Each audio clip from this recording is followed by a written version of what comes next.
Assalamualaikum warahmatullahi wabarakatuh. Mahasiswaku sekalian, semoga Allah Subhanahu wa taala senantiasa memberikan kesehatan, kekuatan kepada kita untuk menghadapi pandemi Covid yang sedang mewabah saat ini. Dan alhamdulillah kita masih bisa untuk melaksanakan proses perkuliahan walaupun melalui dalam jaringan.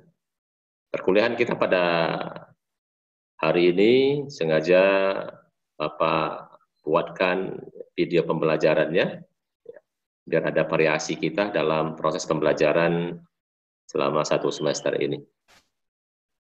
Oke, mari kita sama-sama mulai dengan membacakan basmalah. Bismillahirrahmanirrahim. Untuk bahan kajian yang akan kita bahas atau pokok bahasan yang akan kita bahas pada hari ini adalah tentang agama dan budaya. Oke, Bapak akan coba share screen.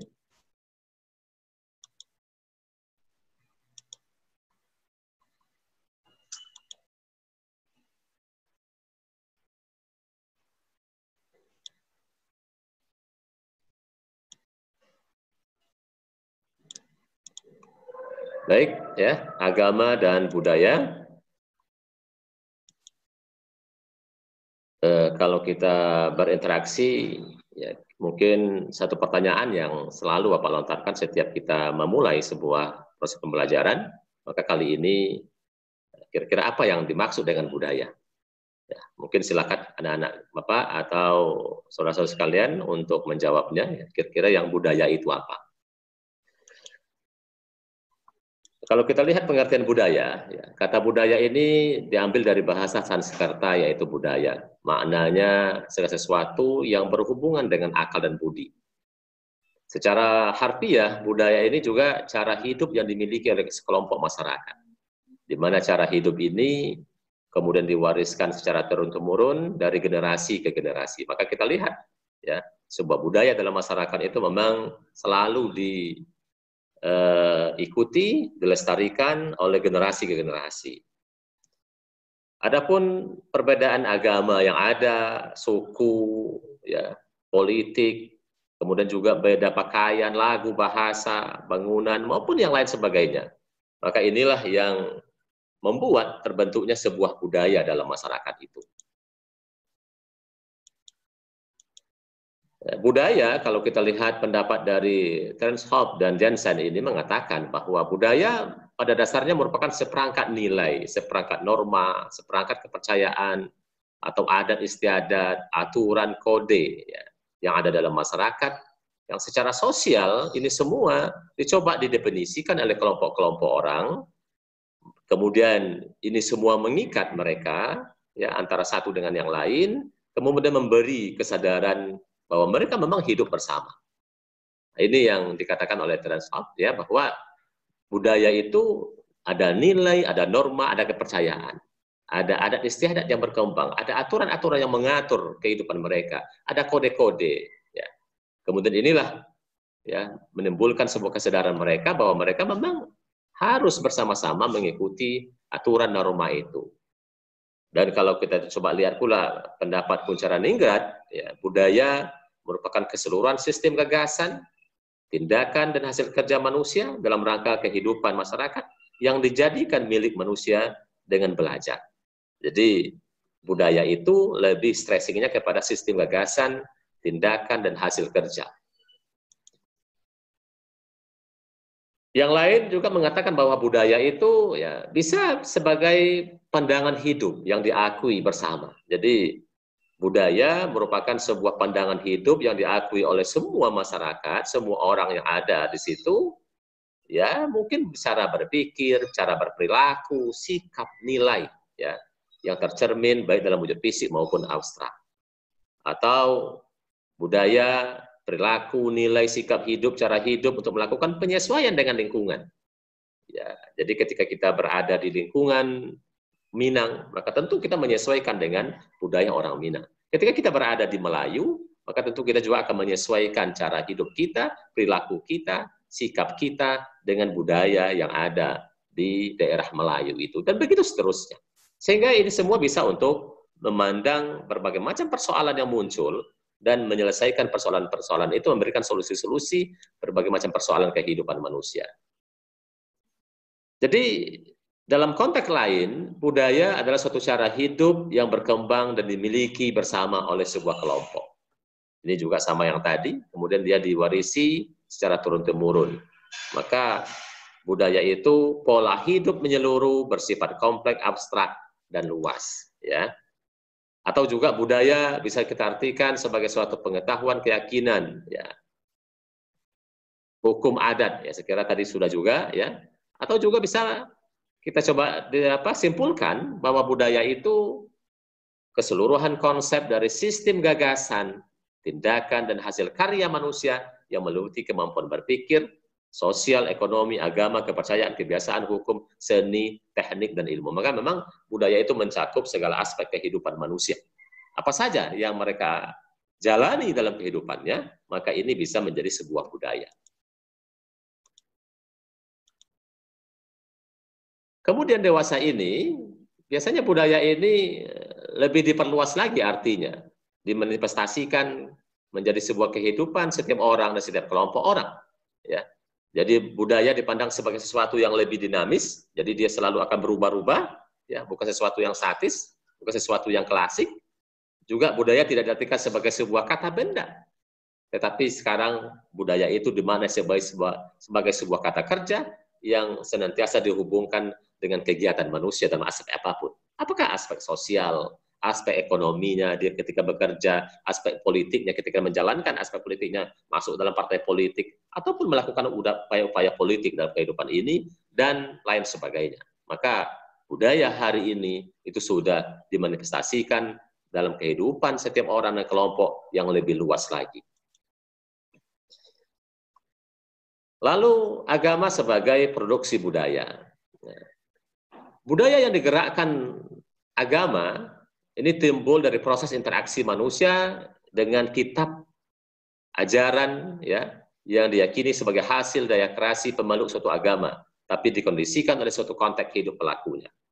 Dan ini semuanya dipengaruhi oleh faktor geografis, faktor budaya, dan faktor kondisi-kondisi yang bersifat objektif.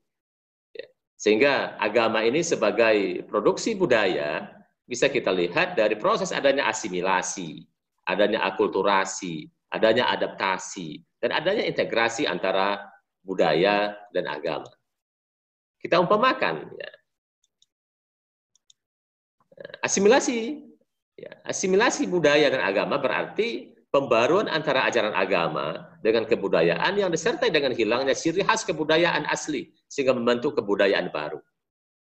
Maka banyak dalam kehidupan kita, ketika agama datang, khususnya Islam umpamanya, ketika Islam datang, ya, ketika di bangsa Arab itu Islam datang, maka budaya-budaya yang mabuk-mabukan, budaya yang memang memandang rendah wanita, itu kan ya, dihilangkan. Ya, maka perbauran antara ajaran agama dengan budaya itu sehingga memunculkan sebuah budaya baru, sehingga ada penghargaan terhadap wanita, sehingga budaya yang memang kehidupan yang sering mabuk-mabukkan umpamanya dan sebagainya itu sudah langsung terkikis habis, sehingga membentuk sebuah kebudayaan baru. Begitu juga dengan akulturasi. Ya, akulturasi artinya adalah ajaran agama mempengaruhi budaya lokal, kemudian diterima oleh masyarakat, namun tidak menghilangkan unsur kebudayaan kelompok itu sendiri. Jadi tetap ada budaya-budaya yang selalu dituruti atau yang selalu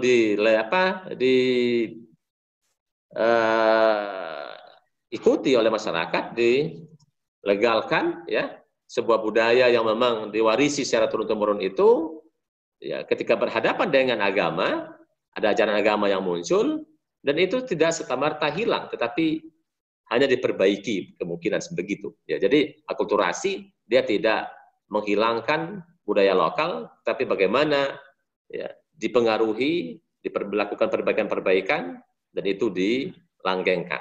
Itu namanya akulturasi. Begitu juga dengan adaptasi. Ya.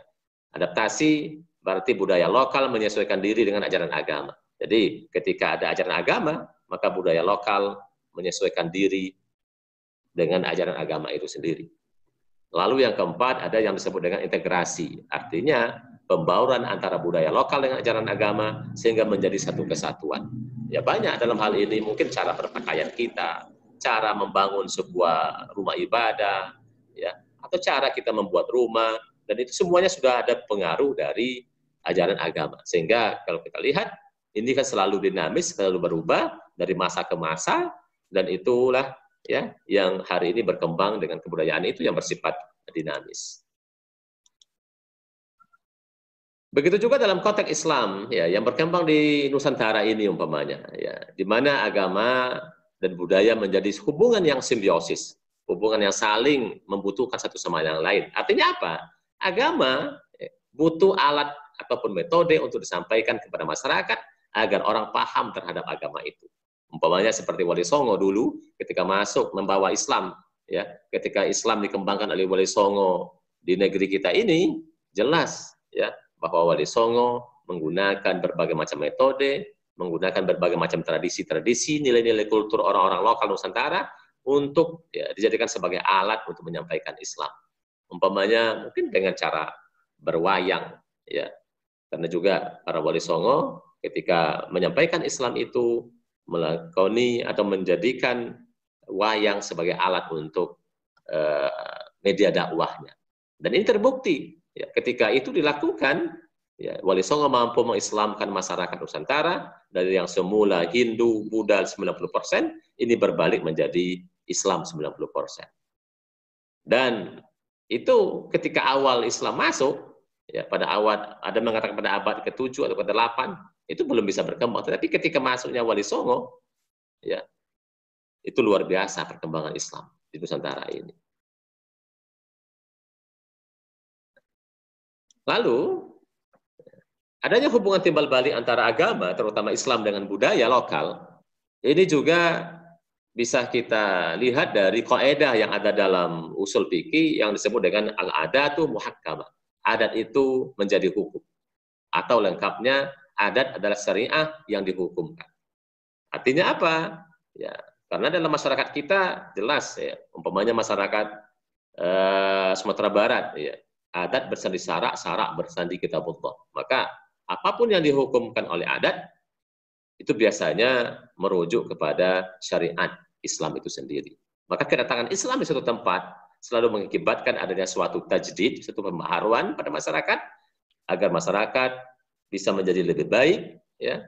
Kemudian Islam tidak secara serta-merta melakukan destruktif atau melakukan proses penghancuran terhadap atau peleburan terhadap sebuah budaya-budaya, tetapi ini juga bagaimana Islam melestarikan budaya-budaya yang ada, walaupun ada sebagian budaya itu yang tidak sesuai dengan ajaran Islam itu sendiri. Maka hal inilah yang disebut dengan al-urfi, ya, uruf, kebiasaan yang ada dalam masyarakat, dan uruf itu menjadi sebuah hukum. Ajaran Islam telah tumbuh dan berkembang sesuai dengan perkembangan akal dan sosial budaya masyarakat. Maka dapat kita katakan bahwa ajaran Islam telah tumbuh berkembang sejalan dengan akal pikiran manusia serta sosial budayanya untuk mewujudkan masyarakat sosial, masyarakat yang berbudaya, masyarakat yang Islami. Kemudian Islam yang perlu kita ketahui bahwa Islam adalah agama wahyu, agama yang diturunkan oleh Rasulullah SAW ya, kepada Nabi Muhammad SAW, dari agama yang diturunkan oleh Allah Subhanahu wa Ta'ala kepada Nabi Muhammad SAW. Ya. Jadi Islam merupakan agama wahyu yang diturunkan oleh Allah kepada Nabi Muhammad SAW. Ini kan sebagai jalan hidup untuk meraih kebahagiaan hidup di dunia dan akhirat. Allah juga menurunkan ya, agama Nasrani, Yahudi, ya, ada Taurat, ada Zabur, ada Injil. Dan itu adalah wahyu. Maka agama wahyu, dia bukanlah budaya. Dia bukanlah kebudayaan. Karena kebudayaan itu adalah hasil ciptaan manusia.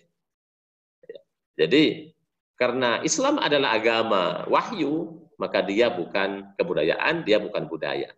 Maka menurut Endang Saifuddin, agama samawi, agama wahyu, dan kebudayaan tidak saling mencakup. Pada prinsipnya yang satu tidak merupakan bagian dari yang lain, masing-masing berdiri sendiri. Antara keduanya tentu saja dapat saling hubungan dengan erat seperti kita saksikan dalam kehidupan dan kehidupan manusia sehari-hari.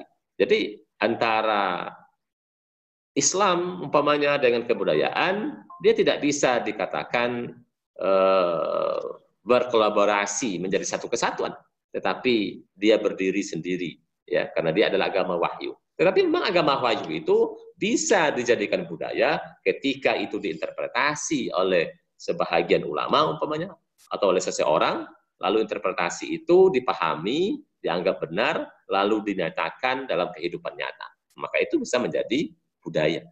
Ya. Tapi ajaran agama wahyu itu sendiri bukanlah kebudayaan atau bukanlah budaya. Nah, menurut Faisal Ismail, ya, hubungan erat itu adalah bahwa Islam merupakan dasar asas pengendali, pemberi arah, sekaligus merupakan sumber nilai-nilai budaya dalam pengembangan dan perkembangan kultur, ya, yang ada di masyarakat. Jadi Islam menjadi dasar, menjadi asas pengendali. Bagaimana budaya itu bisa membuat manusia lebih manusiawi atau memberikan arah kepada perbaikan-perbaikan masyarakat, maka disitulah fungsi dari ajaran agama atau Islam. Jadi Islam menjadi pengawal, pembimbing, dan pelestari seluruh rangsangan dan gerak budaya sehingga ia menjadi kebudayaan yang bercorak dan beridentitas Islam. Nah, ini yang disebut sebagai agama sebagai produk budaya. Oke, kita lanjutkan. Kemudian yang kedua adalah budaya akademik, ya, budaya akademik. Budaya akademik dapat kita pahami atau kita terjemahkan sebagai suatu totalitas dari kehidupan dan kegiatan akademik yang dihayati, dimaknai dan diamalkan oleh warga masyarakat akademik di lembaga pendidikan tinggi dan lembaga penelitian. Jadi budaya akademik ini ada pada lembaga-lembaga pendidikan tinggi atau ada pada lembaga-lembaga penelitian. Ya, jadi budaya akademik sebenarnya adalah budaya yang universal dimiliki oleh setiap orang yang melibatkan dirinya dalam dunia akademik atau aktivitas akademik. Jadi apapun kegiatan yang bersifat akademik itu bisa menjadi budaya akademik. Membangun budaya akademik ini memang bukan sesuatu perkara yang mudah. Oleh sebab itu diperlukan upaya sosialisasi terhadap kegiatan akademik sehingga terjadi kebiasaan di kalangan akademisi untuk melakukan norma-norma kegiatan-kegiatan akademik itu. Ya. Pemilikan budaya akademik ini seharusnya menjadi idola semua insan akademik, seperti mahasiswa, dosen, siapapun yang terlibat dalam dunia kampus, mestinya budaya akademik ini menjadi idola kita semua. Kenapa? Karena derajat akademik tertinggi bagi seorang dosen adalah dicapainya kemampuan akademik sebagai guru besar atau yang kita sebut dengan profesor. Sedangkan bagi mahasiswa, ya, adalah apabila ia mampu mencapai prestasi akademik yang setinggi-tingginya, maka itu merupakan suatu yang senantiasa diinginkan, maka tentu memerlukan sebuah budaya akademik. Tentu perlu kerja, ya, yang bagus, belajar yang betul-betul rajin, ya, membuat tugas yang betul-betul hebat, mantap hasilnya, dan itu tentu akan mencapai sebuah prestasi. Maka itu harus menjadi idola kita. Ya. Bagi dosen, untuk mencapai derajat akademik guru besar itu memang memerlukan berbagai macam kegiatan. Ada kegiatan pembelajaran seperti ini, ya, sehingga tidak bisa hanya belajar, mengajar dengan sistem klasik, tetapi tentu mampu menguasai teknologi dan lain sebagainya. Begitu juga perlu melakukan penelitian-penelitian, perlu melakukan menulis karya-karya ilmiah, kemudian dipublikasi di berbagai jurnal-jurnal ilmiah. Bahkan hari ini dipersyaratkan mampu untuk menembus jurnal yang terindeks Scopus umpamanya. Begitu juga yang ketiga aspeknya yang perlu diperhatikan adalah aspek pengabdian masyarakat, bahwa seorang dosen itu mesti bisa meningkatkan pengetahuan keterampilannya, ya, untuk kesejahteraan masyarakat. Maka harus senantiasa melakukan pengabdian, kegiatan-kegiatan pengabdian masyarakat. Bagi mahasiswa, faktor-faktor yang dapat menghasilkan prestasi akademik itu ialah terprogramnya kegiatan belajar, giat untuk memburu referensi aktual yang mutakhir. Artinya kita harus selalu mencari, ya, referensi-referensi mutakhir, jurnal-jurnal yang terbaru, ya, diskusi substansi akademik, dan lain sebagainya. Ini yang harus selalu menjadi perhatian kita. Ya, maka dengan melakukan aktivitas seperti itu, diharapkan ya, budaya akademik itu bisa berkembang sehingga menjadi budaya mutu, ya. Quality culture secara bertahap dapat menjadi kebiasaan dalam setiap perilaku dosen dan mahasiswa di perguruan tinggi. Oleh karena itu, ya, kalau kita tanpa melakukan kegiatan-kegiatan akademik, mustahil ya seorang akademisi akan memperoleh nilai-nilai normatif akademik. Sehingga bisa jadi umpamanya dia mampu berbicara tentang norma, dia mampu berbicara tentang nilai-nilai akademik di berbagai macam forum, ya, tanpa proses belajar, latihan, norma-norma itu tidak pernah terwujud dalam praktek kehidupan sehari-hari. Jadi bukan hanya sekedar kita ngomong, bukan sekedar kita hanya memberikan kuliah, tapi bagaimana apa yang kita omongkan, apa yang kita kuliahkan itu bisa terpatri, terinternalisasi dalam kehidupan kita, sehingga kita mampu mewujudkannya dalam kehidupan sehari-hari. Bahkan sebaliknya, ia tidak segan-segan melakukan pelanggaran-pelanggaran dalam wilayah tertentu, baik disadari maupun tidak disadari. Artinya, berbagai macam perilaku-perilaku menyimpang ya yang dihasilkan oleh manusia-manusia hari ini itu pada dasarnya karena tidak memahami dengan baik ya nilai norma yang berlaku dalam masyarakat, terutama umpamanya budaya-budaya akademik ini. Bahwa mereka sudah dididik dengan pendidikan-pendidikan yang tinggi, sudah mencapai jabatan-jabatan yang luar biasa, tetapi tidak terinternalisasi nilai-nilainya dalam kehidupan. Sehingga ya dengan mudah melakukan penyimpangan-penyimpangan dalam kehidupan masyarakat. Mungkin juga ya yang terjadi adalah nilai-nilai akademik hanya menyentuh ranah kognitif. Nah, jadi hanya sekedar mengisi pengetahuan, ya. Tidak sampai pada menyentuh aspek ya yang bersifat afektif ataupun juga psikomotorik. Sedangkan dalam proses pembelajaran itu, ya ketiga aspek ini harus selalu dapat disentuh, ya.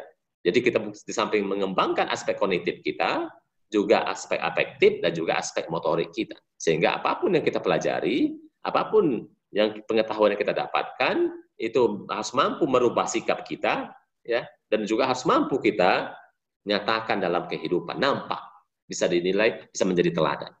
Maka fenomena semacam ini dapat saja terjadi ya pada seorang akademisi ya yang selamanya hanya menitipkan nama dalam melaksanakan kuliah, penulisan karya ilmiah, penelitian, pengabdian masyarakat, dan akhir-akhir ini sering terjadi pembelian gelar akademik yang tidak jelas juntrungnya. Itu sudah banyak terjadi dalam kehidupan di masyarakat kita. Kiranya dengan mudah disadari bahwa perguruan tinggi berperan secara instrumental dalam mewujudkan upaya dan pencapaian budaya akademik tersebut. Oleh sebab itu, perguruan tinggi merupakan wadah pembinaan intelektualitas dan moralitas yang mendasari kemampuan penguasaan ilmu pengetahuan teknologi dan seni dan budaya dalam pengertian yang luas. Ini yang kita sebut dengan budaya akademik. Lalu ada kriteria orang berbudaya akademik. Ya. Budaya akademik sebagai budaya atau sikap hidup selalu mencari kebenaran ilmiah. Jadi budaya akademik itu ya, mahasiswa, dosen itu harus selalu mencari kebenaran ilmiah melalui apa? Melalui berbagai macam kegiatan-kegiatan akademik. Ya bisa berpikir secara kritis, ya, ada keterbukaan, ada analisis yang kritis, rasional, objektif, dan lain sebagainya. Maka konsep dan pengertian tentang budaya akademik tersebut mesti didukung dengan rumusan karakteristik perkembangannya yang disebut dengan ciri-ciri perkembangan budaya akademik yang meliputi umpamanya ya ada penghargaan terhadap pendapat orang lain secara objektif. Jadi siapa yang berpendapat ya kita hargai pendapat itu, ya kita hormati. Ada pemikiran rasional dan kritis analitis dengan bertanggung jawab moral. Jadi seseorang yang punya pemikiran yang rasional, yang kritis, ya tentu ada pertanggungjawaban secara moral. Tidak hanya sekadar kita mengkritik, tapi betul-betul kita mampu mempertanggungjawabkannya. Ada kebiasaan membaca, ya ini harus selalu kita menjadi perilaku keseharian kita, ya menjadi kebiasaan emas bagi kita, menjadi golden habit kita, ya kebiasaan membaca, menambah ilmu dan wawasan, kebiasaan meneliti dan mengabdi kepada masyarakat, kebiasaan menulis artikel, menulis makalah, menulis buku, selalu melakukan diskusi ilmiah atau juga melakukan fokus group discussion, proses belajar mengajar, kemudian manajemen perguruan tinggi yang lebih baik. Ada manajemen perguruan tinggi agar memang tertata secara baik.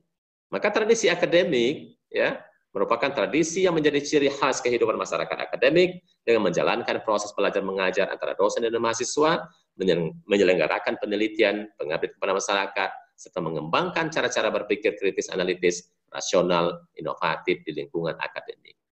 Maka perguruan tinggi sebagai suatu institusi dalam masyarakat memiliki ciri khas ya tersendiri di samping lapisan-lapisan masyarakat yang lainnya. Memang akan berbeda antara perguruan tinggi dengan sekolah yang Anda ikuti atau yang Anda tempuh selama ini. Dan sekarang Anda berada pada level perguruan tinggi.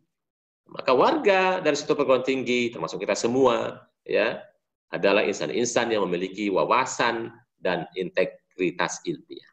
Jadi kita bukan siswa lagi, ya, kita adalah insan-insan yang punya wawasan yang luas, tetapi juga punya integritas ilmiah, ya, punya kepribadian yang hebat, yang baik, ya, tetapi tentu didasari dengan konsep-konsep ilmiah.